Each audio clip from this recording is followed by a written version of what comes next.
sunlight, for there are things that I must do. Wish me luck now, I have to leave you. Bella ciao, bella ciao, bella ciao, ciao, ciao. With my friends now, up to the city. We're gonna shake the gates of hell. And I will tell them, we will tell them, bella ciao, bella ciao, bella ciao, ciao, ciao. That our sunlight is not for franchise. I wish the bastards dropped down dead. Next time you see me, I may be smiling. Bella ciao, bella ciao, bella ciao, ciao, ciao. I'll be in prison or on the TV. I'll say the sunlight dragged me here. Bella ciao, bella ciao, bella ciao, ciao, ciao.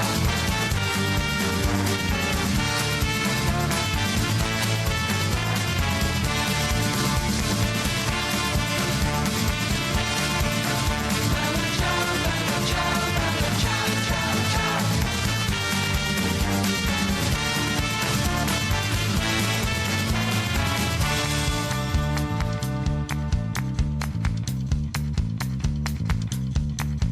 And I will tell them, we will tell them, bella ciao, bella ciao, bella ciao, ciao, ciao. That our sunlight is not for franchise. I wish the bastards dropped down dead. Next time you see me, I may be smiling. Bella ciao, bella ciao, bella ciao, ciao, ciao. I'll be in prison or on the TV. I'll say the sunlight dragged me here. Bella ciao, bella ciao, bella ciao, ciao, ciao.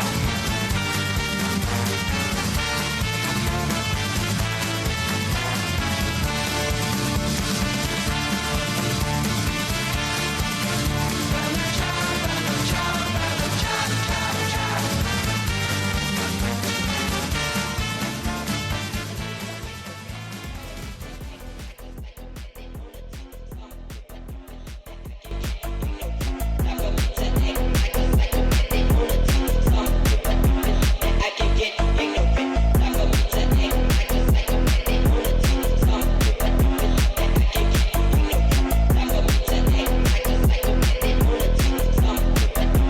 I can get ignorant.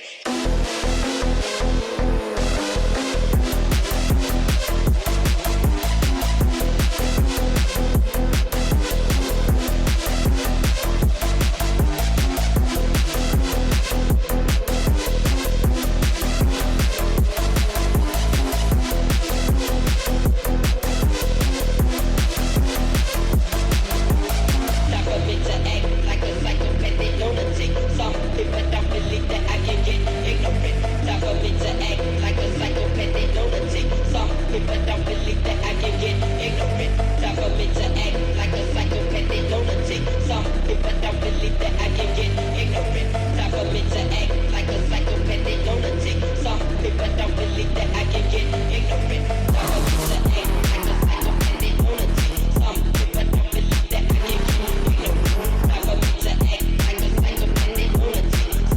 don't believe that I can get ignorant. Time for me to act like a psychopathic lunatic. Some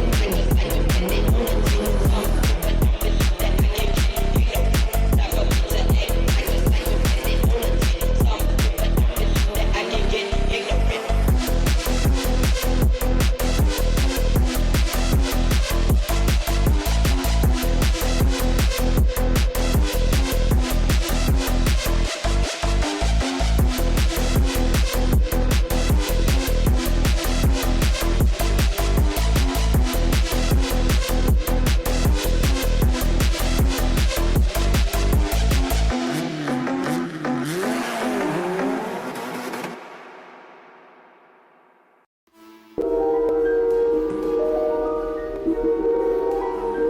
There is a fifth dimension, beyond that which is known to man. It is a dimension as vast as space and as timeless as infinity. It is the middle ground between light and shadow, between science and superstition, and it lies between the pit of man's fears and the summit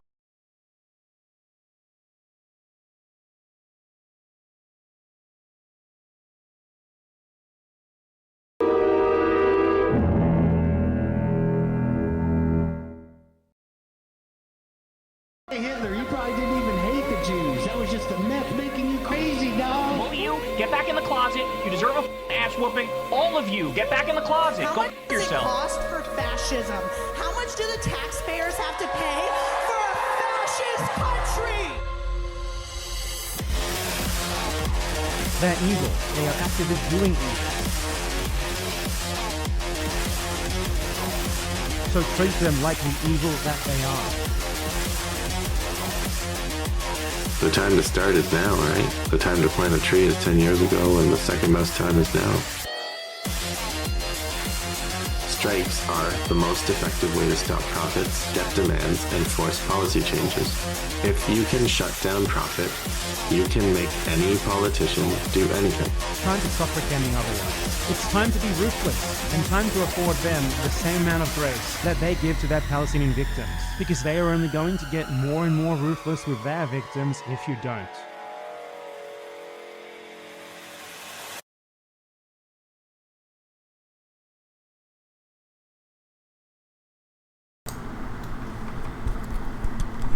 Mic check, 1, 2.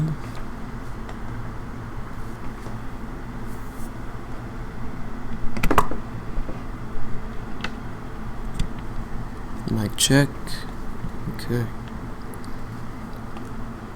Let's make sure I'm in frame here. Alright. That's my chair squeaking. We are going to start off with headlines and then go into more specific stories.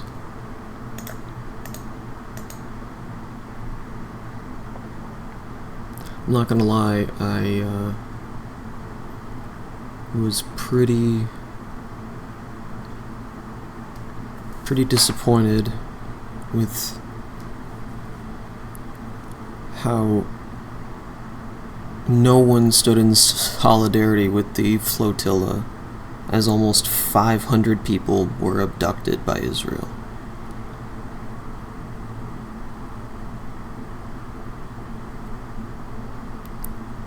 There were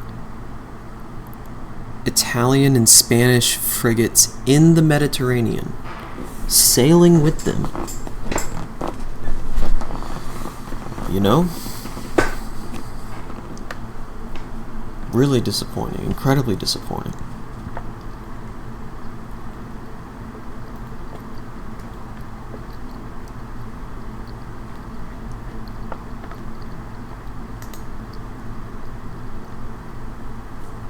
So after staying up all night watching the flotilla one night, I just decided to take a break.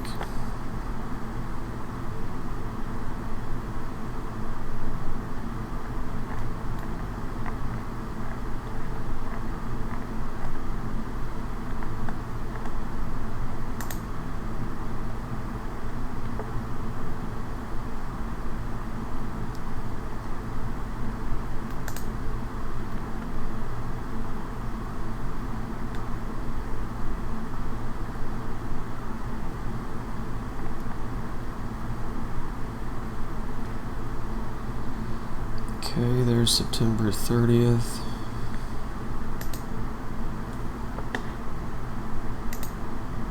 Report, I'm Amy Goodman. President Trump says he's nearing a deal to end Israel's assault on Gaza and the return of Israeli hostages and Palestinians held in Israeli prisons. On Monday, Trump welcomed Israeli Prime Minister Benjamin Netanyahu to the White House, where he announced a 20-point peace plan for the Gaza Strip. Trump said he fully supports Israel's goal of destroying Hamas unless it accepts the proposal. The plan calls for a post-war Gaza Authority secured by an international security force that would gradually replace Israeli troops occupying Gaza. It would split the Gaza Strip from the Palestinian Authority and the West Bank. It would sideline key Palestinian political figures and would instead be run by an international body called the Board of Peace, led by Donald Trump. The board would also include former British Prime Minister Tony Blair. That prompted former UK Labour Party leader Jeremy Corbyn to write, quote, Tony Blair's catastrophic decision to invade Iraq cost thousands upon thousands of lives. He shouldn't be anywhere near the Middle East, let alone Gaza. It's not up to Blair, Trump, or Netanyahu to decide the future of Gaza. It's up to the people of Palestine, Corbyn said. Meanwhile, Israeli Prime Minister Benjamin Netanyahu apologized to Qatar's Prime Minister for violating Qatar's sovereignty in its airstrike on Doha earlier this month. The attack targeted Hamas leaders discussing a potential ceasefire, but failed to strike its primary targets, instead killing 5 Palestinians Palestinians and a Qatari security officer. Netanyahu apologized for killing the Qatari security officer. Meanwhile, Israel's military continues to assault the Gaza Strip. Palestinian officials say Israeli attacks killed 50 people across Gaza on Monday, and at least 37 since dawn today. Among the dead are 20 civilians killed while seeking food at aid distribution sites. On Monday, more Palestinians moved southward along Gaza's coastal road, fleeing Israeli ground forces who are flattening whole neighborhoods of Gaza City as they advance. This is Samar Abdel-Jawad, a displaced Palestinian mother. We used to sleep on concrete. We used to sleep on mattresses. We used to sleep on beds. My children used to live a normal life. Now my house has been destroyed. It is gone. I ended up in the street. My husband used to work. My children used to eat the best food and drink. Now we're left with a sheet and sand to sleep on. We can't even take a shower. Just 2 wood poles and a sheet. Meanwhile, the number of Palestinians who've starved to death has risen to 453. Eid Mahmoud Abu Jama died of malnutrition and chest infections in Khan Yunis after Israel blocked access to food, infant formula, and other basic supplies. At her death, the 2.5-month-old infant weighed less than she had when she was born. Her thumb was wider than her ankle. Here in New York, prosecutors have charged 3 people over a direct action targeting the New York Times last summer. On July 30th, protesters doused the Times headquarters in Manhattan in red paint with the words, "NYT lies, Gaza dies," spray painted on the building's windows. On Monday, prosecutors brought charges of felony criminal mischief against 2 protesters. Meanwhile, a photojournalist who took pictures of the direct action was charged with aggravated harassment in the 2nd degree as a hate crime. The group Writers Against the War on Gaza has condemned the prosecution as an attack on the movement to end Israel's assault on Gaza and an attempt to criminalize both journalistic and political speech. This is organizer Tracy Rosenthal. This action echoed the tactics of Palestine Action in targeting weapons manufacturers here at the headquarters of the New York Times. And I think it must be understood as an anti-war action against the paper, which has supported nearly every U.S. war in my lifetime. I think we can turn to the words of Palestinian journalist Hussam Shabbat, who was assassinated by Israel this March and who wrote in June 2024, "Language makes genocide justifiable. A reason why we are still being bombed after 243 days is because of the New York Times." President Trump and Democratic leaders failed to reach an agreement Monday on a spending bill that would avert a government shutdown starting at midnight tonight. Vice President J.D. Vance spoke to reporters after the White House negotiations. How is it a hate crime to vandalize a newspaper, by the way? I think we're headed to a shutdown because the Democrats won't do the right thing. I hope they change their mind. Democrats are looking to extend subsidies for the Affordable Care Act and reverse Medicaid cuts and other health care programs that were implemented by the tax and spending bill passed earlier this year. Here's House Minority Leader Hakeem Jeffries. They're telling the American people what they're all about. Largest cut to Medicaid in American history, ripping food from the mouths of hungry children, hungry seniors, and hungry veterans, and they did all of that to reward their billionaire donors with massive tax breaks. That's what Republicans have been all about in terms of governing this year, and we're not down with any of that. If Congress fails to prevent a government shutdown, the federal government will stop publishing key economic data, including a Bureau of Labor Statistics report on jobs numbers in September and the Consumer Price Index data on inflation and wages. Meanwhile, Trump officials have stated they would conduct mass firings at federal agencies if the government shuts down. We'll have more on the looming shutdown later in the broadcast. The United Nations has reinstated sweeping economic and military sanctions on Iran over its nuclear program a decade after the landmark Iran nuclear deal. The UK, France, and Germany, known as the E3, have accused Iran of, quote, continued nuclear escalation, unquote, after Iran stopped inspections of its nuclear facilities after Israel and the US bombed them. Here's Iran's Foreign Minister Abbas Araghchi. The E3 and the United States bear full responsibility for the serious consequences of today's decision. By ignoring facts, spreading false claims, misrepresenting Iran's peaceful program, and blocking diplomacy, they have actively and intently paved the way for dangerous escalation. This comes as Iran executed a man the judiciary said was, quote, one of the most important spies for Israel in Iran, unquote. Iran has executed at least 10 people this year convicted of spying for Israel.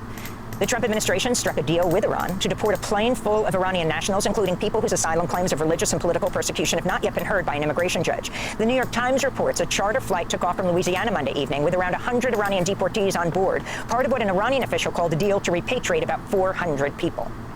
YouTube has agreed to pay $24.5 million to settle a lawsuit brought by President Trump and his political allies. Under the terms of the settlement, YouTube must pay $22 million to the nonprofit Trust for the National Mall, which would help fund the construction of the White House State Ballroom. The rest of the money slated for Trump supporters, including the author Naomi Wolf. Back in 2021, Trump sued Alphabet, the parent company of YouTube and Google, along with Meta and Twitter, which is now known as X, after they suspended Trump's accounts following the January 6th Capitol insurrection. Meta and X had settled with Trump earlier this year. The Department of Housing and Urban Development has fired 2 lawyers who sounded the alarm over the Trump administration's efforts to dismantle civil rights enforcement in housing. Paul Osedebi and Palmer Keenan were fired from HUD's Office of Fair Housing after filing a whistleblower complaint with Democratic Senator Elizabeth Warren. President Trump on Monday threatened to cut off all federal aid to New York City if Democratic mayoral candidate Zohran Mamdani wins in November. On his social media platform, Truth Social, Trump wrote, quote, remember, he needs the money from me as president in order to fulfill all of his fake communist promises. He won't be getting any of it, so what's the point of voting for him, Trump wrote. To see our interview with Zohran Mamdani this week, including our most recent, visit our website, democracynow.org.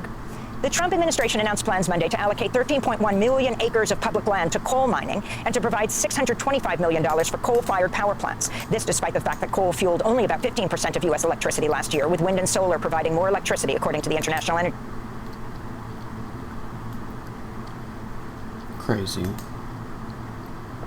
We saw this, though.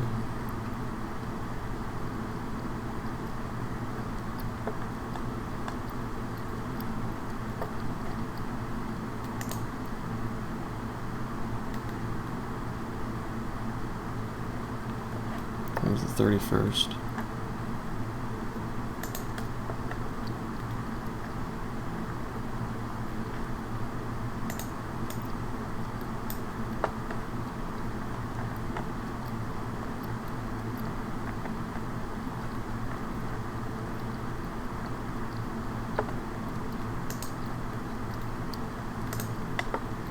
Must have been a holiday. There was the electronic intifada, though. We'll get to them. The resistance report.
All right, so you are watching and listening to the Electronic Intifada. I am John Elmer. This is the Resistance Report for day 727 of Israel's genocide.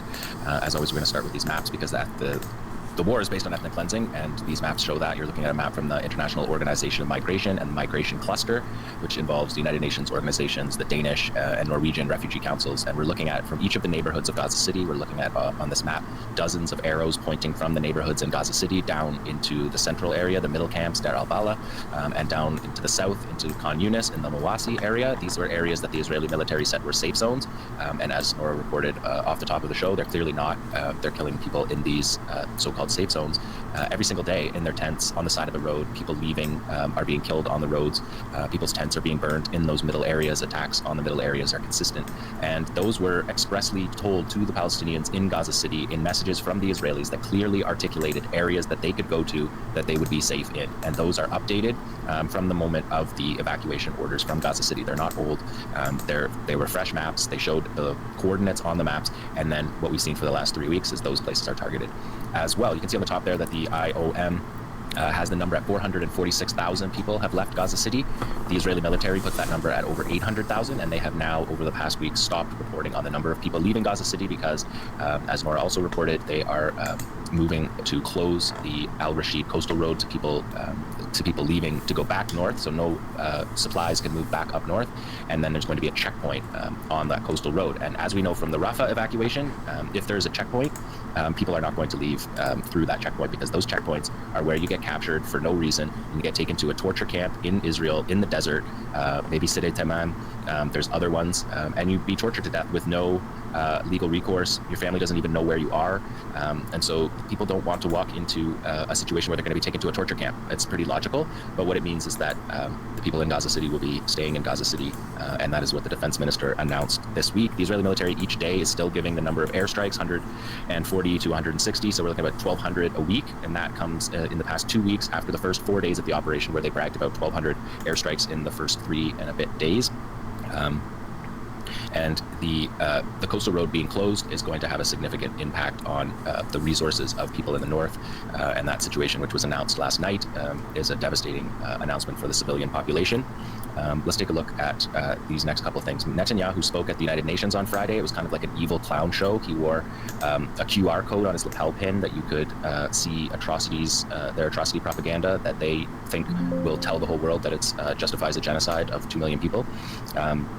But also, sadistically, they brought these trucks. We're looking at photographs from the Israeli military, from inside a military truck, photographing 3 flatbed trucks carrying massive speaker systems that are being taken into Gaza. These were driven into Gaza by the military and taken into Gaza City in order to project Netanyahu's speech, which was to a virtually empty auditorium at the United Nations because everybody walked out of that.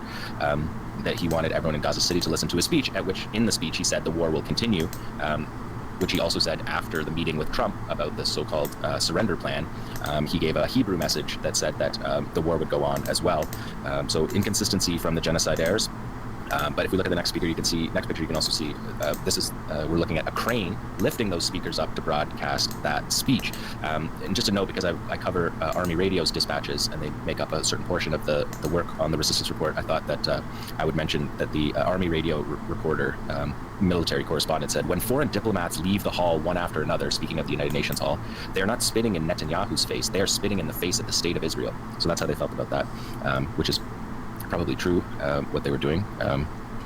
Also, they, not just these speakers, but they sent SMS messages to people with audio snippets from the speech. So just really sadistic things going on that Hayam was talking about in the previous segment. Ziad Nakala, who is the Islamic Jihad Secretary General, he kind of cut to the core of this Netanyahu clown show. Netanyahu's threats against the resistance and the Palestinian people at the United Nations are not new to our people and our resistance. The Palestinian people who have raised the banner of resistance for more than 100 years will not be affected by the threats and lies, and we will remain loyal to our history and to our martyrs. We will not surrender to criminal killers. We will not relinquish our rights, no matter the sacrifices. And he spoke later about the Trump plan, and he rightly said, with this, Israel is trying to impose through the United States what it cannot achieve on the battlefield. Of course, that is strictly true.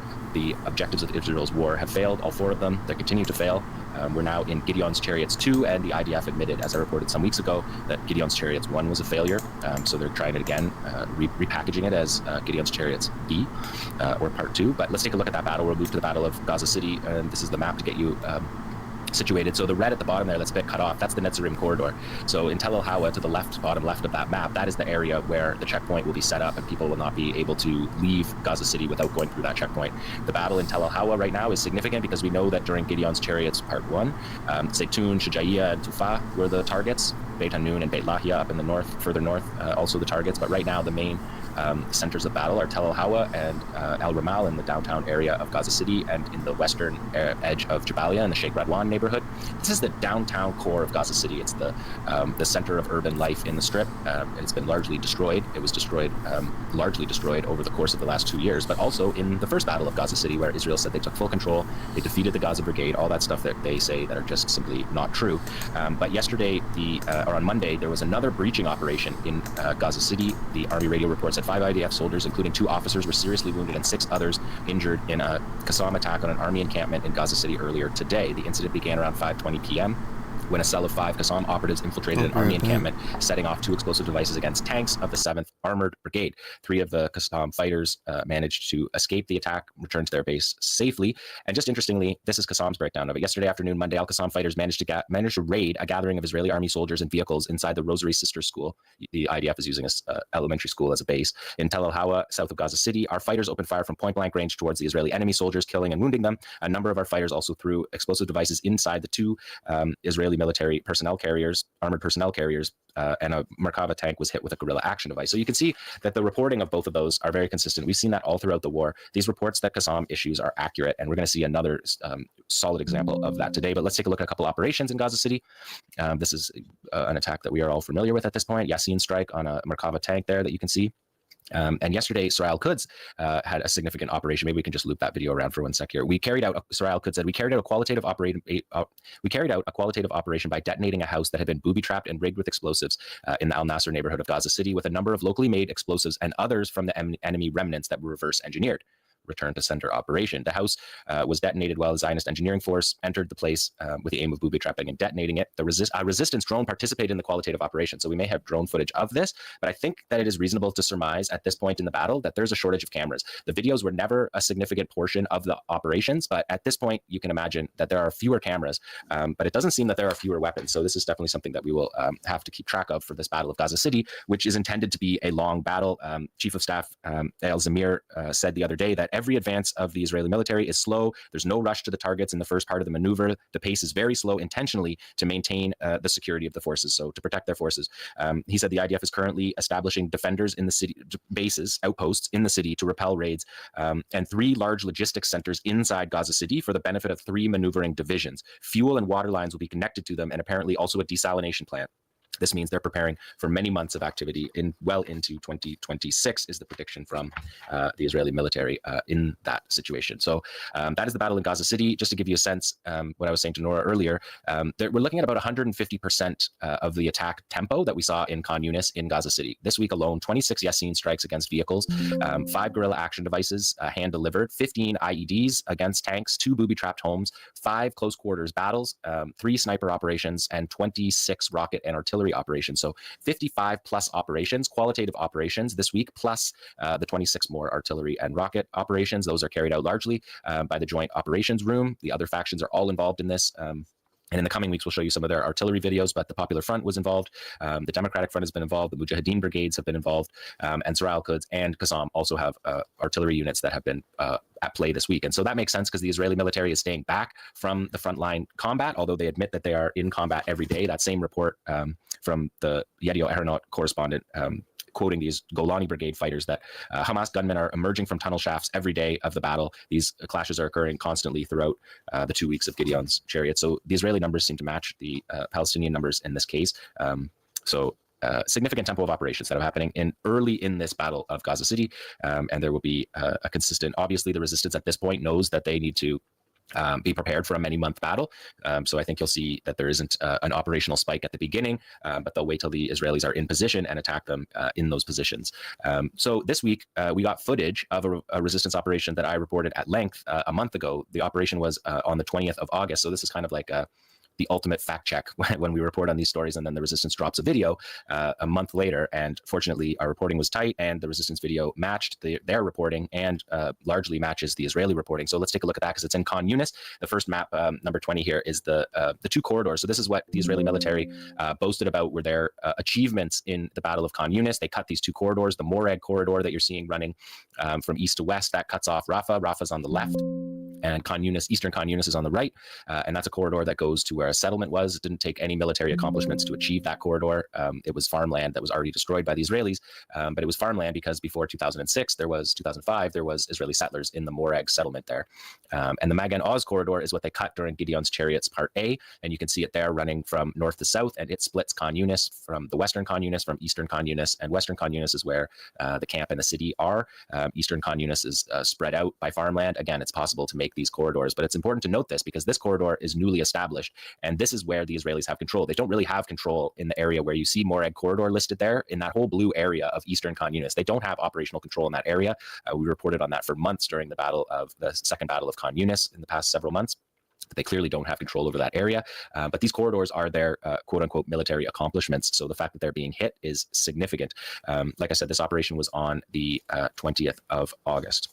Let's take a look at the demolitions, because this is the number 21 shows you how the Israelis operated. They just mass destroyed along this corridor. That's how the corridor was made. So you're seeing Khan Yunis on the left of that map. That's the city and the camps beside it, further west. And that is a corridor that has been cut by demolishing buildings. So that was their, that's what they did. They didn't fight the resistance in Gideon's Chariots A. They said they weren't going to fight the resistance. They said they were going to fight infrastructure. So they destroyed people's houses and created this corridors. All of this to set up this operation, because this operation takes place in this corridor, in the one area, the strip of area that the Israelis believe that they have control over. The Qassam field report was accurate. Again, Al-Qassam fighters stormed this morning a new IDF position and targeted a number of Merkava Guard tanks with several Shawad explosive devices. Those are the EFPs that Qassam makes, guerrilla action devices, and Al Yassin 105 shells. Al-Qassam fighters also targeted a number of houses where occupation soldiers were fortified, hitting them with 6 anti-fortification and anti-personnel shells. And machine gun fire. A number of fighters stormed the house at point-blank range with light weapons and hand grenades. The attack continued for several hours, and our fighters observed helicopters landing for the evacuation. At the beginning of the attack, according to Army radio, at the beginning of the attack, the Palestinians fired at the observation camera and hit it, so observation was less effective. And the Israeli soldiers discovered that the infiltration had happened only after the raiders, the Qassam raiders, hit the army outpost. So key details about that. We go to the next slide. Is the commander of the operation. He gave a briefing. You can see him here again holding captured Israeli Defense Forces weaponry. That's a Tavor X95, the bullpup rifle that he's got in his hands. And beside it, it's an M16, but it seems like it's got an M4 barrel on it. But that's just a modification that the Israeli military makes, showing that it's a captured weapon. Both of those weapons are captured, and Qassam has shown these captured weapons at all kinds of points. I'm gonna leave it there with the resistance report. You'd think after hijacking 40-odd aid vessels, detaining nearly 500 civilians, and striking 2 of these ships in a Tunisian harbour in the weeks before they got anywhere near Gaza, Israel would be chalking up another win now. Instead, they've been forced to look up and find that another flotilla is already on the way. 11 new vessels, more activists, and the same inconvenient cargo, food and medicine and baby milk. What are they thinking? Oh, and a boatload full of morality as well, of course. See, that's the thing about siege logic, isn't it? Rome, October 2nd, 2025. The streets of central Rome filled with the sound of chants, smoke flares, and marching footsteps as thousands of demonstrators poured out of the city's main train station.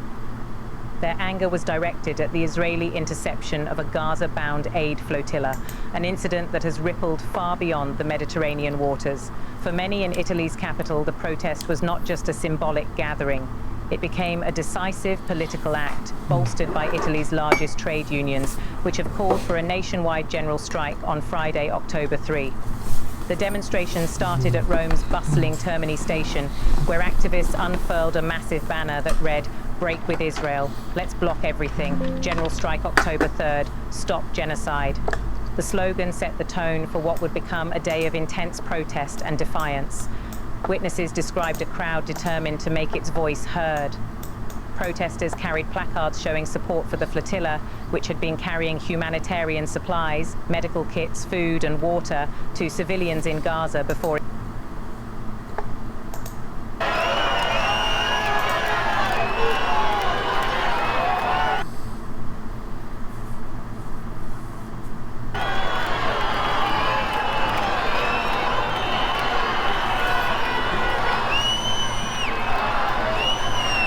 As a Jew, today is Yom Kippur. It is the most sacred day of the year for us. It's when the Book of Judgment is open, and it is giving me life to see the streets filled with people.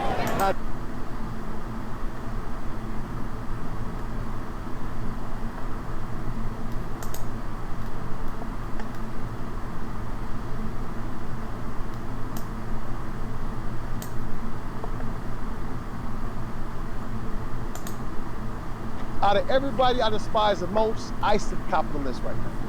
You guys are fucking traitors, man. You want to see what real independent journalism funded by the people for the people looks like? You ever heard a story like this? Mainstream media. The importance of duty. My first one was Operation Sea Signal in Cuba. It's 5 tours. Covering the important stories the corporate media covers up. I did 5 tours of duty. My first one was Operation Sea Signal in Cuba. Operation Joint Endeavor in Bosnia in 1996. Cuba was 95. I did Operation Joint Guard, which was Kosovo in 1999.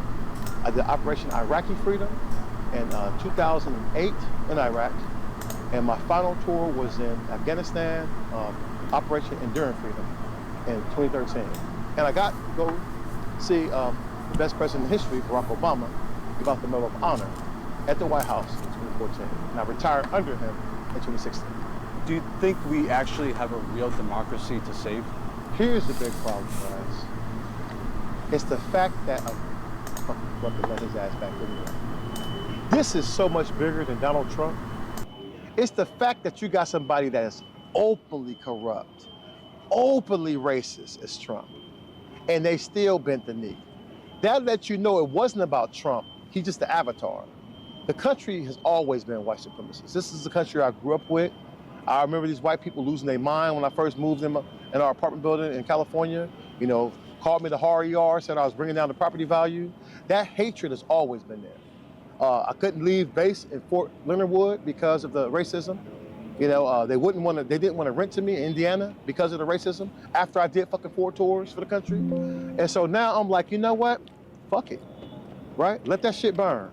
I don't think someone as corrupt as Trump and his administration are giving up power. I just don't believe that at all. Because the moment he gives up power, his people go to jail. Stephen Miller's going to prison. Everyone who's been doing all the Navy guys who killed those Venezuelans, them are fucking war crimes. They will hang for that shit. They will spend the rest of their fucking life in prison for killing these people. And so they're gonna fight to try to hold on to power. And one of us needs to be ready to bring that fight to them when the time comes. Was this something from your childhood or growing up that inspired you to want to serve your country? The Army, honestly, was always my backup plan, right? When I was young, I wanted to be an astronaut. I loved sci-fi, I loved science itself. I was obsessed with like space travel, believe it or not. But really, when I started going to like different schools, my junior high school was heavily white. So dealt with a lot of open racism, a lot of fights. But really, I joined the Army because of the LA riots. I was just tired of the violence, tired of getting shot at for free. Just tired of, I honestly believe that I had a better life expectancy as a soldier than I did in my own neighborhood. And so I just left. I think I probably was a recruiter's dream. I walked in, said I'm ready to go. One last question. What would be your message to current soldiers, ICE agents, and National Guard that are being ordered to do illegal, non-constitutional things on a daily basis? You don't participate, right? Weaponize incompetence. You walk out here, you look good, you be a prop for the government, help people with their luggage, but absolutely do not raise your weapon. As a citizen, don't participate in anything you know is illegal. You tell them demons whatever they want to hear up front in the streets, and especially I'm talking to the NCO Corps, because the NCO Corps is really what holds the military together. That makes us unique in all armies. The NCO Corps, I believe the non-commissioned officers will hold fast to the Constitution. We know how to play the bullshit game. We've had bad commanders before. We let them do their thing, man, but out here in the real world, especially if they're not the type of commander that lead from the front, they're not gonna know what's happening from the field. You send their ass some bullshit report, and by all means, stay the fuck quiet. Do not expose yourself. If you got a grievance, bring it to the veterans. We can talk shit without being subject to the Uniform Code of Military Justice. But we need you there. Somebody with a fucking conscience gotta still be here to hold the line. And I understand that it's terrible for you. It's terrible to see people, it's terrible to see democracy burn around you, but you really are our last line of defense. And for you kidnappers known as ICE agents, understand this. You will never be fucking forgiven for your crimes, ever. The soldiers, I can understand, they took an oath. They're duty bound to be there. They can't just quit. You could fucking reclass tomorrow and go work for FEMA or do something else. If you choose to put a mask on, if you choose to send people to concentration camps, if you choose to do that shit, you'll be a mortal fucking enemy forever. When that fucking demon is gone from the White House, you will be hunted, just like you hunted them. You will be hunted.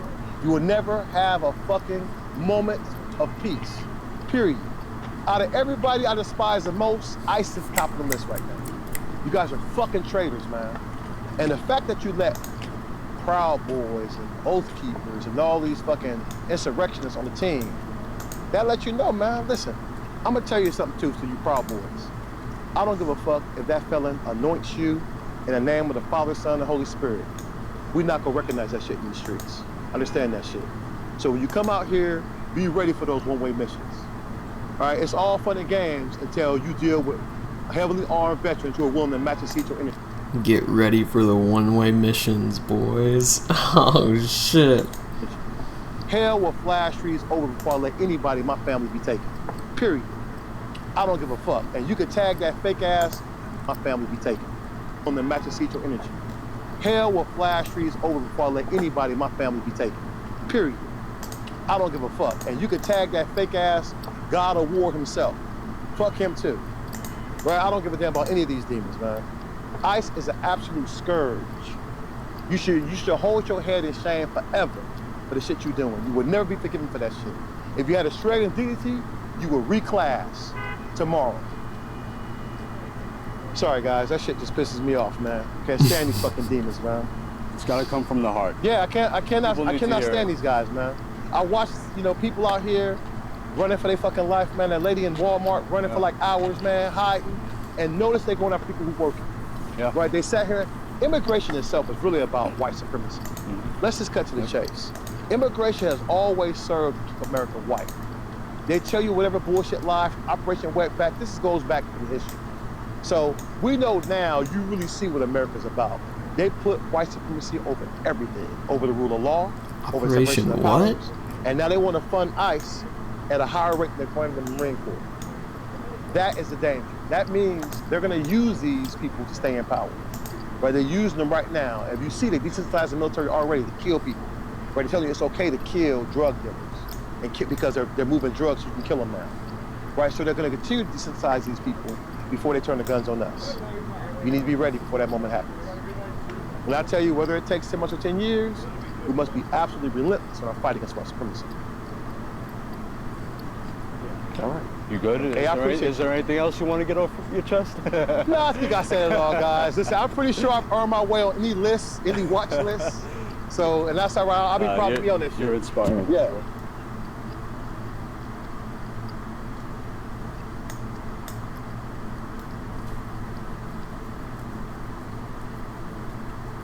This is very funny. As you were speaking, it reminds me too of something that I heard one of the Hamas officials who was interviewed last night on Al Jazeera saying about the issue of disarmament of Palestinians. It's always the case that Israel attacks the legitimate grievances or rights of people, including people on the flotilla, to try to confront the fact that there's a starvation siege that's been imposed on the people of Gaza. So you want to criminalize them and make it seem like the asserting their rights or trying to uphold the rights of people of Gaza is somehow the crime itself. But on the issue of weapons too, focusing on the issue of demilitarization implies that Israel's genocide is justifiable because of some pistols and rifles and homemade explosive devices that remain in the hands of the Palestinian resistance. I mean, this issue of Hamas must disarm. We should talk about it on just a practical level. What does Hamas actually have? What does Qassam brigades actually have? They put out videos of their operations. They are making weapons by repurposing Israeli ordnance. They have pistols, they have small arms fire, they're engaged in small-scale guerrilla warfare. The level of importance that Israel has placed on this to say that genocide must continue until they lay down their weapons. What are those weapons being used for right now? They're being used to attack forces that are occupying and committing mass murder. And I think that there's so many in the media, but also just in the broader discourse, fall into the trap of buying into Israel's narrative about this. Well, why doesn't Hamas just disarm? What weapons does Hamas have right now? You're talking about a nuclear-armed country that is using the most sophisticated weaponry in the world, fighting against people wearing Adidas sandals, kafayas, and homemade incendiary devices that they're, I have to say, quite bravely running up and dropping them in Israeli tanks. It's not like they're, launching cruise missiles from, another nation at Israel. They are in battle there. So the point being, all these narratives, Israel just floods the zone with lies and the twisting of facts. And also, they've been caught doctoring, reported documents. We're still waiting to see the big Pentagon underneath Al-Shifa Hospital. That's a really interesting point about disarmament that I hadn't actually made the connection before, but it's worth underlining. Like the vast majority of the quote-unquote weapons that Hamas is using against Israeli soldiers at this point are repurposed Israeli munitions because there's always a dud rate of something. Let's say it's 1% to 20%. If you drop hundreds of thousands of tons of munitions in a concentrated area, and you have just a 1% dud rate, which is lower than to be expected, you're going to have tons upon tons of unexploded ordnance all over Gaza. And it's that unexploded ordnance that Hamas repurposes in its conflict with the Israeli soldiers. So how would they lay that down? Israel already laid it down. If they literally laid it down, how does Hamas lay that down? But it's also a distraction from the fact that this force of people using repurposed Israeli weapons and to an extent domestically manufactured weapons, that Israel has totally failed to defeat them. They've entirely failed. This is a way of, I spoke to Samuel Arian yesterday about this, who's been on our show, and he was saying that they're trying to achieve through diplomatic means what they haven't been able to achieve militarily. They have not defeated the resistance. What they managed to do is kill tens upon tens upon tens of thousands of Palestinians, and yet there is still resistance. There are still Israeli soldiers being killed. So the Israelis need to promote this fiction, this boogeyman, that Hamas is somehow armed to the teeth. Let's talk about October 7th. Prior to the genocide starting in this way, what was used to conduct the operations on October 7th? Yes, you had an initial barrage of rocket fire. Almost all of those rockets are manufactured domestically within Gaza from Israel hoods and a lot of them unexploded ordnance. From Kazan, and then absolutely. So you had the rockets, but then you had domestically. Bryant Park, Chicago. Bryant Park, Illinois, west, a couple miles west of Chicago.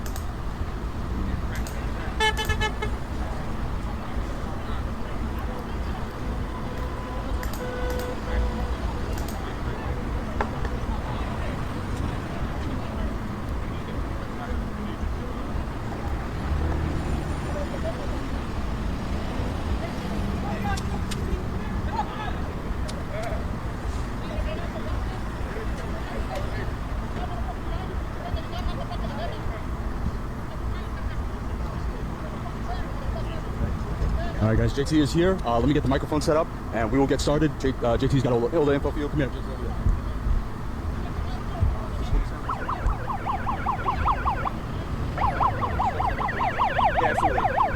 Absolutely, guys. So this is JT Siskowski. We are here at the intersection of 35th and California, just southwest of Chicago's downtown. This is an ICE scene that has been set up here well, it's a confused situation. It's we just got down here a few minutes ago. There's been reports of a shooting. We've been told that Greg Bovino is on the scene down here, and that there's likely going to be even more law enforcement assets.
All right. Hello, everybody. This is JT Siskowski for Status Quo. We just got to this scene at the intersection of... Absolutely. Sure. If you guys are able to hear me right now, we're just checking to be sure that that this mic is actually working, that you guys are able to hear me perfectly clear, being told now that you can. So yeah, this is the intersection of California Avenue and 35th Street, southwest of Chicago's downtown. Behind us is a scene. It's a quite confused situation. This just happened within the last couple of hours. ICE has cordoned off this area because they have shot someone, a woman that they are claiming was armed with a semi-automatic weapon. But we're not just going to take that at face value. Keep in mind, ICE has been out here on a propaganda mission over the last several days, weeks now as part of Operation Midway Blitz. So just because they're saying something here in the initial minutes, initial hours, doesn't mean that that story isn't going to change in the coming minutes. So keep an open mind here, some healthy skepticism as we pan around here and show you some of this scene. So just across the street from us here is where the bulk of the scene is. You can see over there federal officers, quite a few of them, some of them wearing those face masks that we have seen as a hallmark of ICE, all to conceal their identities, some armed with weapons, including some rifles. As they cordon off this scene, there's some red caution tape in the area. This is for a business that is called Big Rig Oil Pros here at this intersection. You can hear the crowd chanting just off to our right. This is some of the protesters who have been gathering to counter ICE operations wherever they are in the city. They're part of groups that try to communicate to be able to rapid respond to some of these areas to keep pressure on the federal authorities out here.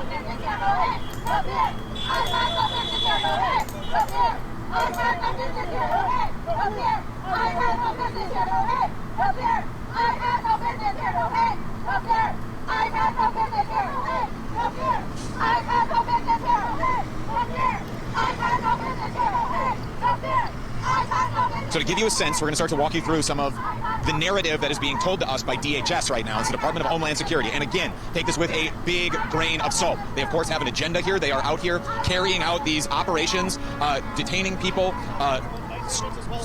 screening, they are profiling people, arresting people, breaking up families in this area, and producing quite a bit of propaganda. But this is the narrative that they are putting out: is that law enforcement officers were on patrol when they were quotes rammed by 10 cars this morning and boxed in. And that's according to a Department of Homeland Security statement. The officers were unable to move, and one of the drivers who rammed law enforcement was armed with a semi-automatic weapon. Again, this is all according to the Department of Homeland Security, but it's the information we have. So that's why I'm asking you to be cognizant of the bias that's inherently baked into this statement. This is a political operation that is happening here in Chicago. It is a political occupation of an American city with federal agents, and we also just learned within the last couple of hours that President Donald Trump has given an ultimatum to Governor J.B. Pritzker, the governor here of Illinois, that 300 National Guard troops needed to be called up and deployed here in the city, either by the state of Illinois or Trump was going to do it himself. So the Trump has really staked his claim on Chicago, and we're starting to see the effects of that. We're now Department of Homeland Security authorities have shot and killed multiple people here in Chicago. I want to state that. This is the federal government using its resources to kill people living here in the United States. This is people. They have families, they have friends, they have jobs, they have lives, they are trying to support themselves, trying to provide for others. And our government, this is your tax dollars at work, not only establishing the scene, but causing it in the first place, and causing everything that led up to this with the occupation of the city of Chicago. So, Stephen Miller, the president's deputy chief of staff, is calling this sedition and domestic terrorism. Again, immediately going to trying to score political points with the scene out here. That's why I'm telling you to be so careful with what you just accept as gospel truth.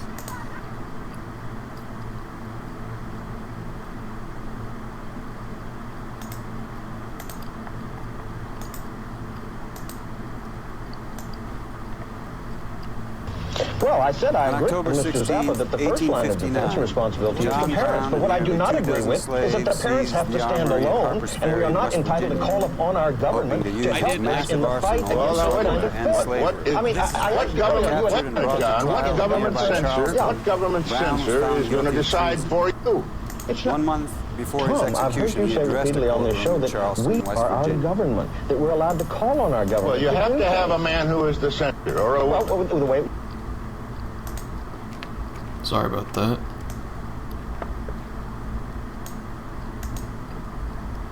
I have, may it please the court, a few words to say. In the first place, I deny everything but what I have all along admitted. The design on my part to free the slaves. I intended certainly to have made a clear thing of that matter, as I did last winter when I went into Missouri and there took slaves without the snapping of a gun on either side, moved them through the country, and finally left them in Canada. I designed to have done that same thing again on a larger scale. That was all I intended. I never intended murder or treason or destruction of property or to excite or incite the slaves to rebellion or make insurrection. I have another objection, and that is, it is unjust that I should suffer such a penalty. Had I interfered in the manner which I admit, and which I admit has been fairly proved, had I so interfered in behalf of the rich, powerful, the intelligent, the so-called great, or in behalf of any of their friends, either father, mother, brother, sister, wife, or children, or any of that class, and suffered and sacrificed what I have in this interference, it would have been all right. And every man in this courtroom would have deemed it an act worthy of reward rather than punishment. Now, this court acknowledges, I suppose, the validity of the law of God. I see a book kissed here, which I suppose to be the Bible, or at least the New Testament. That teaches me that whatsoever I would that men should do to me, I should do even so to them. And it teaches me further Remember them that are in bonds as bound with them. I endeavor to act up to that instruction.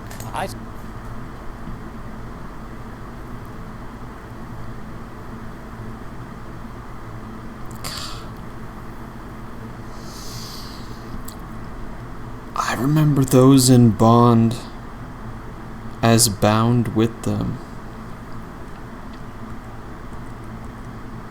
Would that men should do to me, I should do even so to them.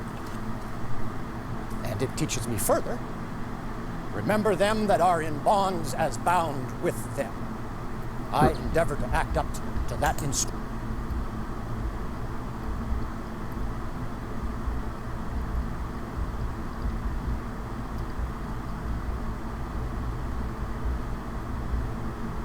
No human is legal. Palestine is you and me. Hey Vitor, welcome. I'm watching performance of John Brown's last speech. Really powerful words here. And it teaches me further, remember them that are in bonds as bound with them. Remember them in bonds as bound with them. I endeavor to act up to that instruction. I say I am yet too young. Starting to get hot here. We're 1 year away from the election in Brazil. That's awesome.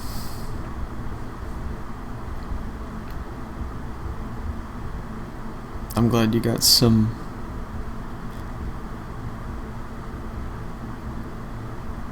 hot as in the weather is warming up, or hot as in politically? To understand that God is any respecter of persons.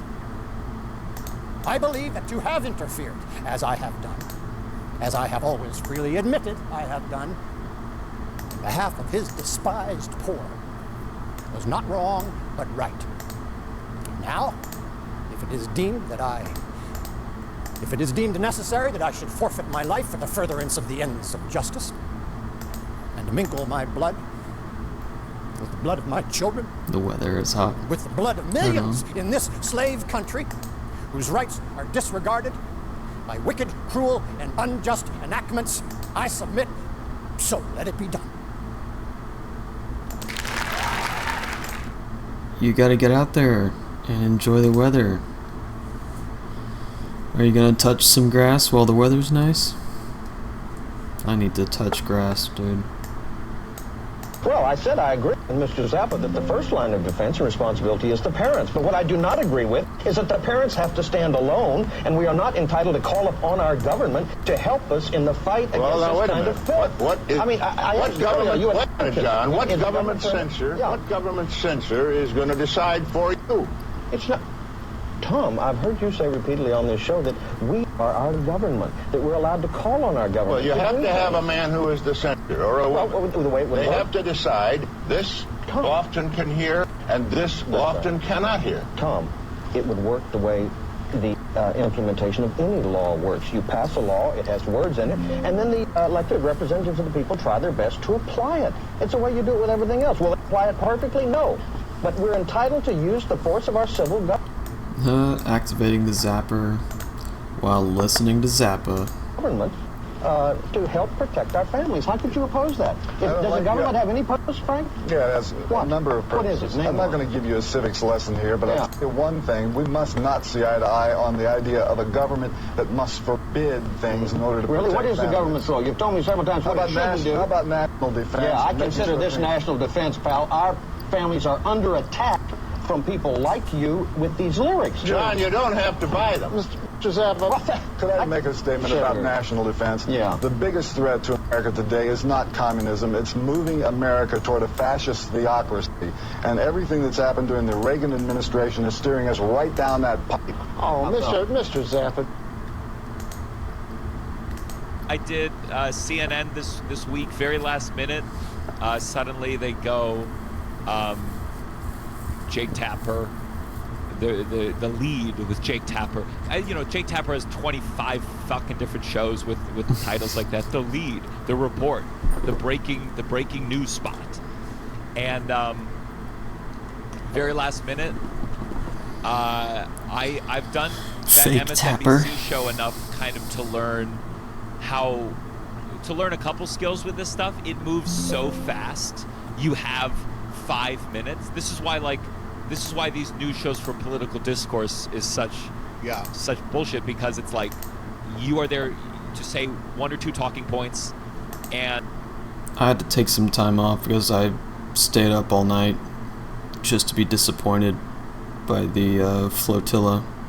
Kind of threw off my sleep schedule a little bit, so I just zoned out, played a bunch of video games.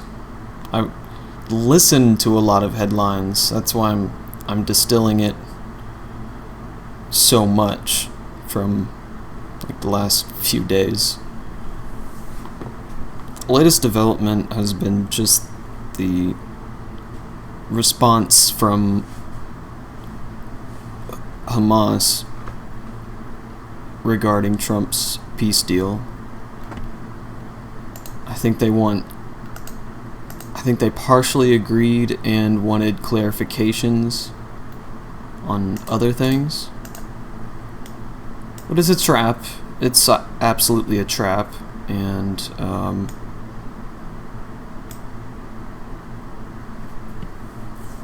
I don't know. It's like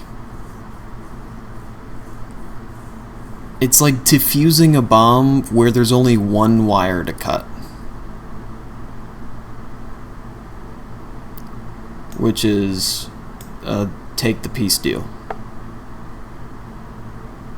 and they have like half cut through it, or like that.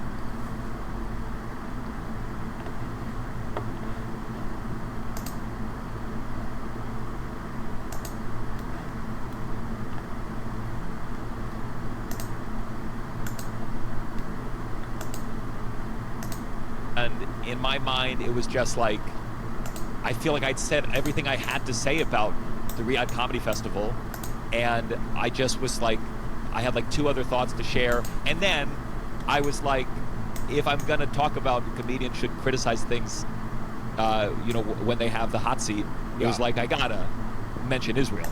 I bet you to some Tapper degree. loved that. And it was the same. It was the same thing as when I made that Luigi joke, where it's like I had it in the chamber. I was like, does this fit anywhere? You can't force it. That's the other thing I've learned from MSNBC. Yeah. Like if I try to like take a question that I don't like and try to guide it to the thing I want to say, you don't have enough time. So it's just right at the end. I said, if Trump hired you to perform, you have an obligation to criticize the Trump administration or Israel. And then, I don't think it was because of this, but it was very funny because they was like, all right, and that's comedian Joe Marcus Orezi. Watch Thief of Joy. I think it's,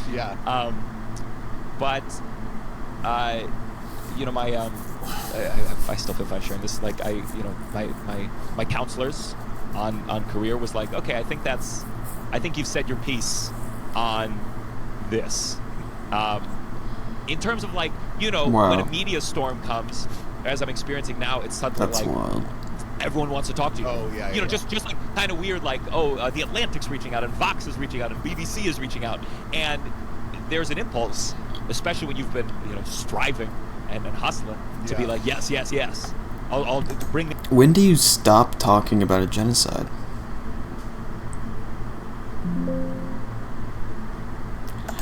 I don't know when that would be, but certainly not while it's still happening.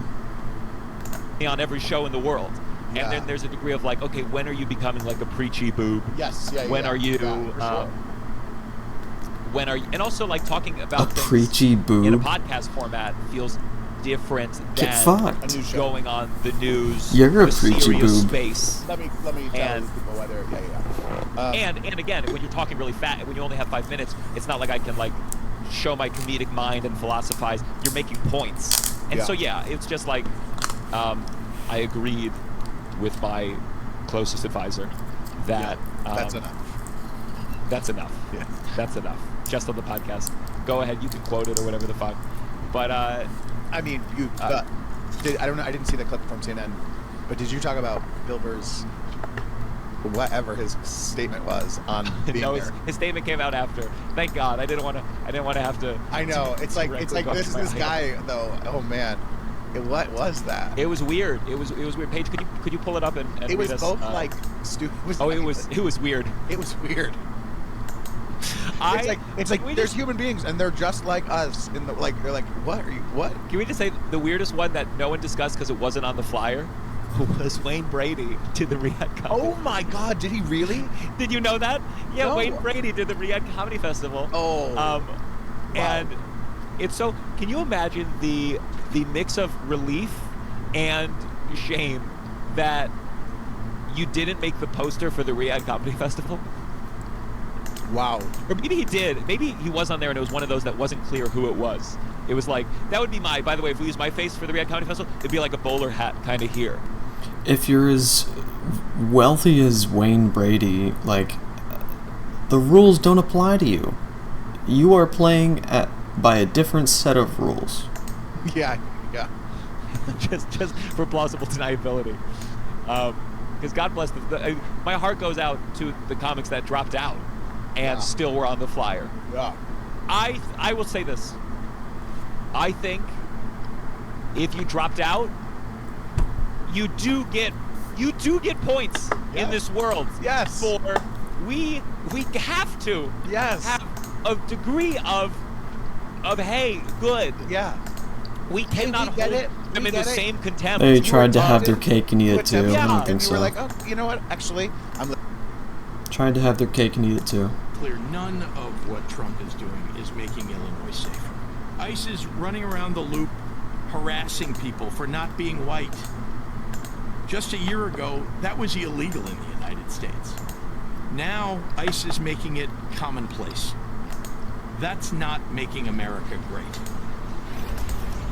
Hi again, everybody. It's now 5 o'clock in New York. Mere hours after Illinois Governor J.B. Pritzker said that, a terrifying scene unfolded in Chicago. Around 300 federal agents descended on an apartment building in the South Shore neighborhood. They forced their way inside and began raiding people's homes. From reporting in the Chicago Sun-Times, quote, armed federal agents in military fatigues busted down their doors overnight, pulling men, women, and children from their apartments, some of them naked, residents and witnesses said. Agents approached or entered nearly every apartment in the 5-story building, and U.S. citizens were among those detained for hours, end quote. Take a listen to this chilling local news report on what happened. I spoke to one woman who actually lives in this building, and she says she was detained by ICE agents overnight, and she says they took everyone and then asked. If you think it can't get worse, you have seen nothing yet. Questions later. They just treated us like we were nothing. Patricia Fisher said she came out to the hallway of her apartment complex on the corner of 75th and South Shore Drive in her nightgown around 10 Monday night, only to find ICE agents yelling police. It was scary because I've never had a gun put in my face. They asked my name and my date of birth and asked me did I have any warrants, and I told them no, I didn't. She said she was then handcuffed and released around 3 a.m. Fisher says she was told if anyone had any kind of warrant out for them, even if it was unrelated to immigration, they would not be released. Citizen App video shows the chaotic scene overnight. Neighbors tell us there were dozens of ICE agents. Neighbors like Ebony Watson says they ducked for cover as they heard several flashbangs go off. They was terrified. The kids was crying, people was screaming. They looked very distraught. I was out there crying when I seen the little girl come around the corner. Because they was bringing the kids out too. Had them zip tied to each other. That's all I kept asking. Where's the morality? Where's the human? One of them literally laughed. He was standing right here. He said, them kids. Fuck the kids. Federal officials. Different than other ceasefires. This is radically different than other ceasefires. Other ceasefires were designed to pause the fighting. They were opportunities for Hamas to release a few of the hostages in batches, but they never lasted very long. This is a different kind of agreement. This is an agreement to stop the fighting, to end the war as we know it. Hamas has agreed to Israel's main demands, that it will free the hostages, release all of the hostages it's still holding, 48 of them, 20 of them believed to be still alive, and that it will no longer rule the Gaza Gaza Strip, that it will hand over power to a group of technocrats, an apolitical leadership for Gaza. President Trump said after Hamas made this announcement that Israel must immediately stop its bombing campaign against Gaza. Here's the problem. Israel is still bombing Gaza. It was bombing overnight. It is still bombing this morning. And Hamas has left many things quite vague about what happens to its weapons. It says that it won't just hand them over or destroy them, which was part of the proposal, that it will hand them over to the future leaders of Gaza. Hamas is also not making it very clear when exactly the hostages are going to be handed over, living and dead. A Hamas official saying that 72 hours, which is a timeline that President Trump had proposed, is unrealistic. So yes, in principle, a deal is there, but until it actually happens, there are many things that could go wrong and derail it.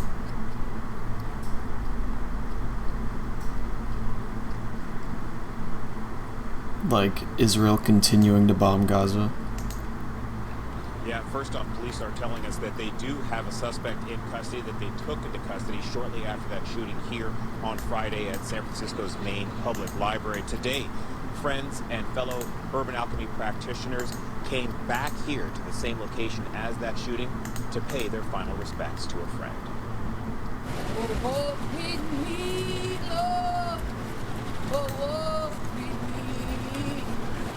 Before noon, a solemn procession of Urban Alchemy practitioners made their way through the streets they patrol to the site of Friday afternoon's shooting in front of San Francisco's main public library, some overcome with emotion.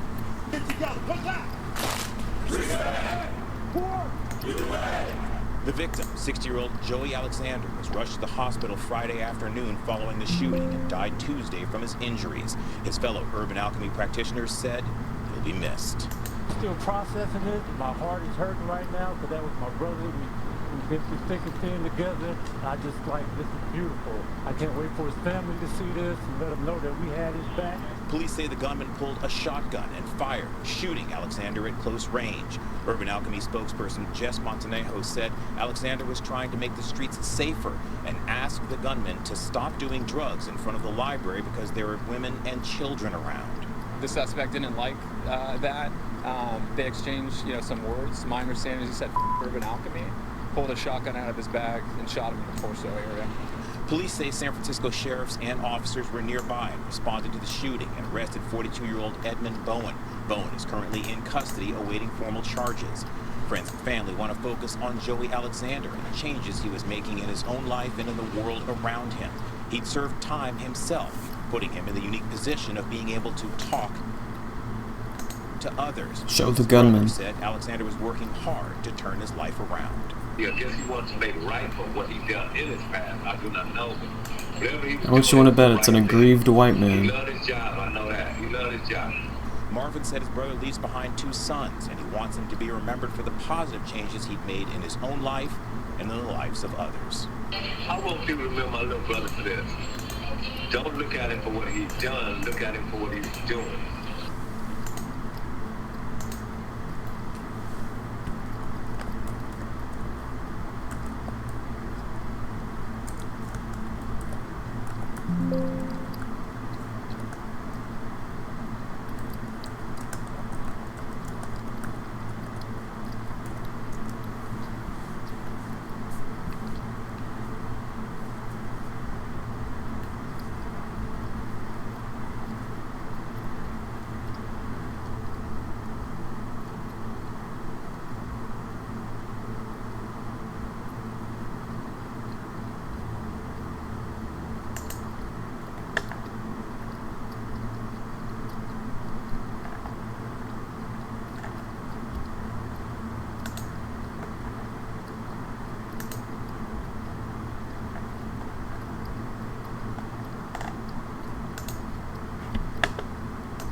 Dude.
Holy shit, dude.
Why is it so hard to find a picture of this guy?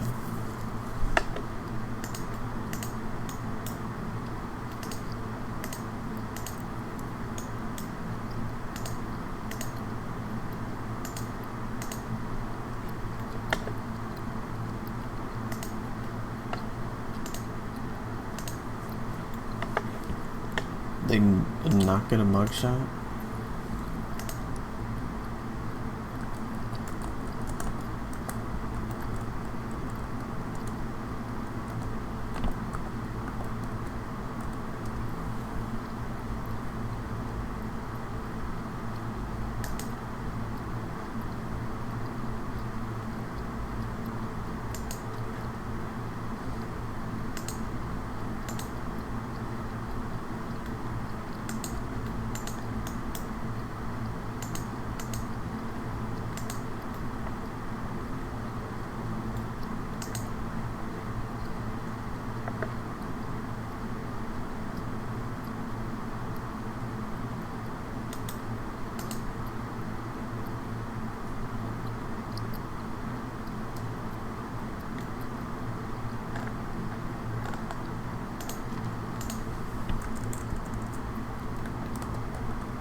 Yeah.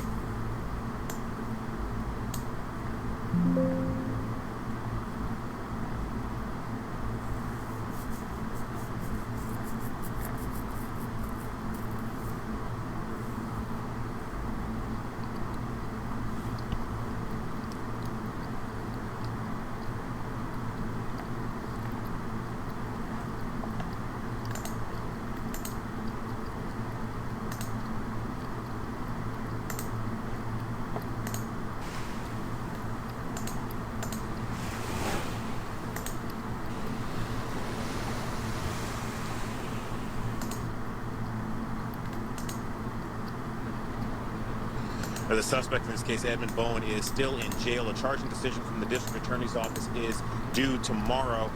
Bowen is expected to be formally charged before the end of the week. We're live in San Francisco. Christian Taft at KTVU. Fox.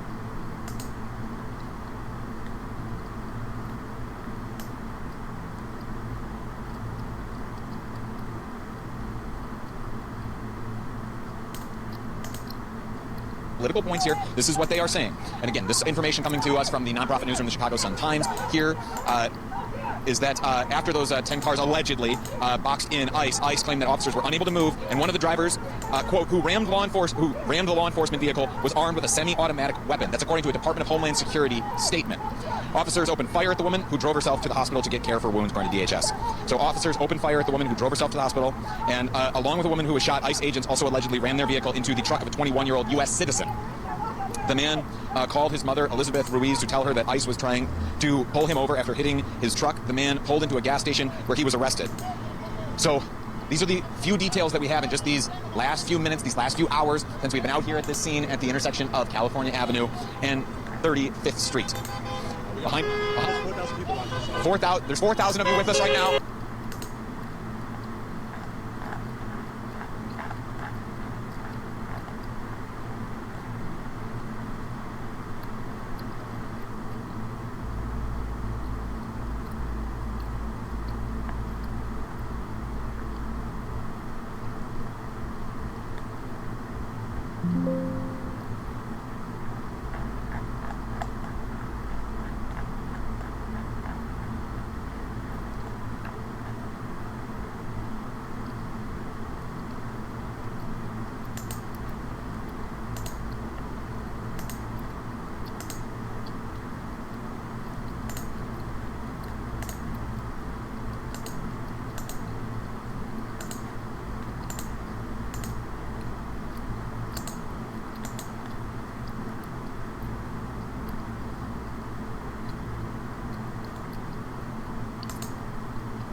I don't know how to segue into this, but we go from, valiant resistance to a genocide to the West's insistence that Palestinians just surrender. Not just the West, also the Arab and Muslim vassals and servants of the West. That's right, the aspirational West. Yeah.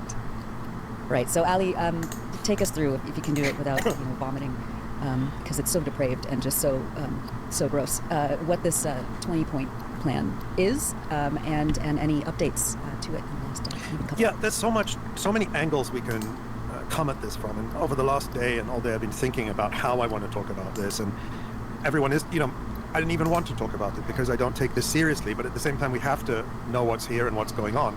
So let's start from there, from what is said, and then we'll talk about some of the context and meaning. And I don't look at this primarily as a plan, a serious plan, and let's look at it and see what's acceptable and what's not acceptable. That's not the way to look at it. This is more about trying to understand the mindset of those trying to impose it, and what it tells us about their understanding of the reality. And I think what Haim Rashid Javna said earlier in the program, he made a point that was, I think, crucial here, and I think is backed up by John's presentation this week and every week, which is that after 2 years, now we're almost into the third year of this genocide, Israel has been unable to defeat the resistance, despite all its boasts, despite having the entire united backing of Western barbarism and Arab vassalage and treachery behind it. Israel has been unable to defeat this resistance. So that's the context we start with. So let's take a look at the so-called 20-point plan. And this has been published in various places. I'm just pointing to the Al Jazeera one because there's no paywall, so if people want to read it, it's easy to find. But point number one, we'll just go through, I'll try to go through as quickly as we can. And John, Asa, Nora, when you just come in when you have a comment on it. But I just made some notes on each of these points. So number one, Gaza will be a de-radicalized, terror-free zone that does not pose a threat to its neighbors. So that encapsulates the starting logic of this, that it is the victims of genocide and not those who are perpetrating genocide who are the problem and who are the threat. And that's the starting point here. Not Zionism, not Israel, but the Palestinian people too. Gaza will be redeveloped for the benefit of the people of Gaza who have suffered more than enough. So who has made them suffer? Who is doing this to them? They don't tell us, but I think we all know. 3, if both sides agree to this proposal, the war will immediately end. Israeli forces will withdraw to the agreed-upon line to prepare for a hostage release. And they say that bombardment, etc., will be frozen and the battle lines will remain frozen until conditions are met for the complete staged withdrawal. Now, that's important, until conditions are met. We'll come back to that. And then they say within 72 hours of Israel publicly accepting this agreement, all hostages alive and deceased will be returned. So Israel gets everyone up front, and then once Israel has got everything it wants, Israel will release 250 life-sentenced Palestinian prisoners plus 1,700 Gazans who were detained since October 7th, including all women and children. So a key line in the previous paragraph was the agreed-upon line, which is ambiguous, but it seems pretty clear that that line is within Gaza itself from the maps that have been released. Yeah, we'll come back to this. This is because this plan elaborates on that later. But just on this point of detainees, it says Israel will release all the detainees taken since October 7th, including all women and children detained in that context. So this is an admission that Israel, because we're always told that Hamas is so horrible because they took women and children as hostages. But here we're told in this plan that Israel takes women and children, but somehow that's not horrible to all of these Western leaders who, are wearing their yellow ribbons for the Israeli so-called hostages, who the only ones remaining in Gaza alive are prisoners of war. And they keep calling them hostages in this plan. Then they say here, point 6, once all hostages are returned, Hamas members who commit to peaceful coexistence and to decommission their weapons will be given amnesty. Members of Hamas who wish to leave Gaza will be provided safe passage to receiving countries. So a couple of things here. Amnesty is something you give to criminals. So this is defining the resistance, those fighting against this evil genocidal so-called army are the prisoners who need amnesty, and not the wanted war criminals who head the Israeli government and who man its army and who are being investigated by the ICC now, even though indictments have been issued, those against whom the Hind Rajab Foundation, for one, is collecting evidence. And then members of Hamas who wish to leave Gaza will be provided safe passage. So a call for exile, which is of course illegal. Now, then they say, upon acceptance of this agreement, full aid will be immediately sent into the Gaza Strip, at minimum matching the quantities that were sent in during the January to March truce, which Israel, of course... It's like starvation isn't even being used as a weapon of war, more so as it's being used as a political bargaining chip, as political leverage. Yeah, get them hungry enough so that they'll agree to anything you put in front of them. It's barbaric. Cruel. Violated. And then it says, including the entry of necessary equipment to remove rubble and open roads. And remember, in that January truce, from January to March, Israel didn't allow in any of the heavy equipment that it had promised in that truce to open roads. We remember we spoke to Asim and Nabih of the Gaza municipality about that.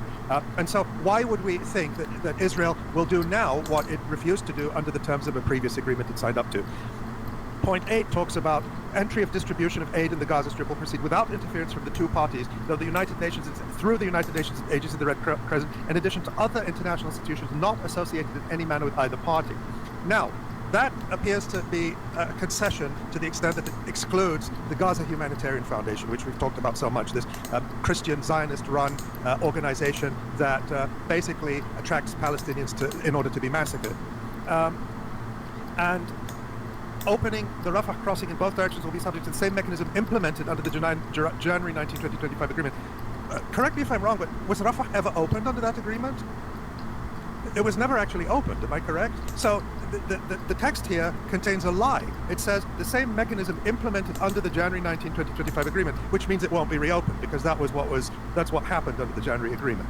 And then they say here, back to the aid point, that it will be distributed through the United Nations and its agencies and the Red Crescent, in addition to other international institutions not associated in any manner with either party. Now, that appears reasonable on the surface, but remember that Israel accuses UNRWA, for example, of being a front for Hamas. So Israel can say, well, UNRWA is basically associated with Hamas, so we're not going to allow UNRWA to distribute aid. So that's just one example of the many traps that are in this agreement if it ever came to that point. Israel cannot have any part, any role in the aid distribution. They cannot be trusted. I'm just gonna, guys, come in if you want to, or I'll keep. It's just, it's an avalanche of Yeah, it's that part's not clear, because that did look like the end of the GHF. That part did look. Unless the other international agencies, unless they're trying to kind of not associated with the two parties. So I think. Well, they keep saying that they're a private, independent organization. So yeah, that's how I read it. Yeah. So, but it's unclear. Yeah. And then they say this intentionally is unclear. Yeah. Yeah, and this is where we get into some of the stuff that really grabbed a lot of headlines and rightly outraged a lot of people. See, a peace deal is indecipherable. Even people who are on this shit every day are like, what does this mean? So imagine how Hamas feels in interpreting this. Do the translation one more time. Are we sure that's what they said? They say Gaza will be governed under the temporary transitional governance of a technocratic, apolitical Palestinian committee responsible for delivering the day-to-day running of public services and municipalities to people in Gaza. This committee will be made up of qualified Palestinians and international experts with oversight and supervision by a new international transitional body, the Board of Peace, which will be headed and chaired by President Donald J. Trump, and chaired with other members and heads of state to be announced, including former Prime Minister Tony Blair. I mean, do we need to say anything more about Tony Blair? I mean, honestly, the level of evil here is just off the charts. As someone said on social media, I think it was yesterday or the day before, finally, an English gentleman will be put in charge of running Palestine. Yes, exactly. Just the colonial arrogance. It is outright, appointing a viceroy. Yeah. And of course, the point has been made, and it's worth repeating, that Tony Blair is a war criminal who is largely responsible for the invasion and destruction of Iraq and Afghanistan and many other crimes. And Blair, and this is the model that the U.S. imposed on Iraq after its 2003 invasion, where it appointed L. Paul Bremer, this U.S. official, to act as the colonial governor of Iraq. And now the colonial governor will be the war criminal Tony Blair under this vision. And they say here then, this body will set the framework and handle the funding for the redevelopment of Gaza until such time as the Palestinian Authority has completed its reform program. Now remember that according to the Western sponsors of the Palestinian Authority has been undergoing reforms for the last 30 years, and they're still not complete. So that's an open-ended reform program, and we'll come back to who gets to decide when that's done. This happens on top of something that the Palestinians have already accepted. Hamas has already accepted with the other factions to create a community support council that aren't affiliated with parties, that don't have quotas from the parties, that are technocrats that will run Gaza. Hamas has accepted that as part of the ceasefire negotiations previously. So this is undermining that indigenous council. Well, I mean, no Palestinians had any say in the writing of this document. It's even more basic than that. Yeah. This was written presumably by Israel and the United States, and probably Tony Blair. All those kinds of people. Jared so there's nothing in here that mediators. Yeah. So I'm just looking for something in my notes here. But then we got to point 10, which is the Trump Economic Development Plan. And this is sort of, shorthand for the AI-generated images of a Riviera that we talked about previously to attract investment. So this sort of brings to mind Gulf capital mediated by Jared Kushner and other absolute enemies of the Palestinian people that will create, quote, jobs, opportunity, and hope for future Gaza. A special economic zone with preferred tariff and access rates to be negotiated with participating countries. Now, again, this takes us back to the Iraq invasion 2 decades ago, when you had these neocons in Washington who were, foaming at the mouth for this invasion, and after they invaded Iraq, wanted to use Iraq as a testing ground for all of their most extreme economic ideas, like flat taxes, abolishing all regulation, etc., etc. And so, again, this is it brings that back to mind of using Gaza as a testing ground. Now, here, point 12 appears to be another crucial point.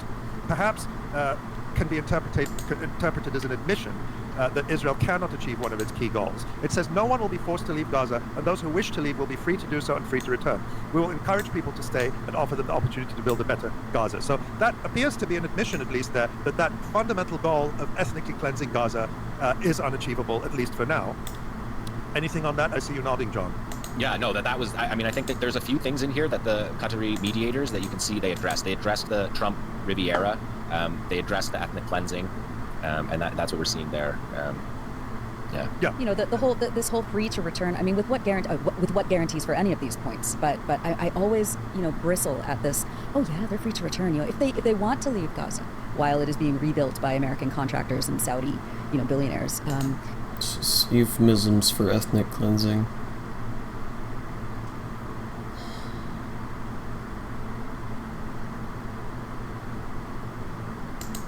I think I'm gonna leave it there.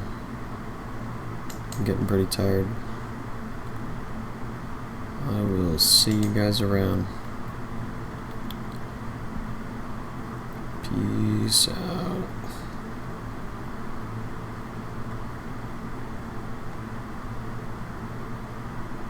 Free Palestine.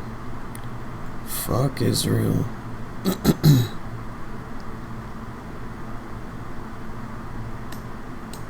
Where's my outro, dude? Where's your fucking badge, you pigs? We go hard for Palestine. We escalate for Palestine. We fight for Palestine. We give it everything we got. We do not work with the police. We do not point people out to the police.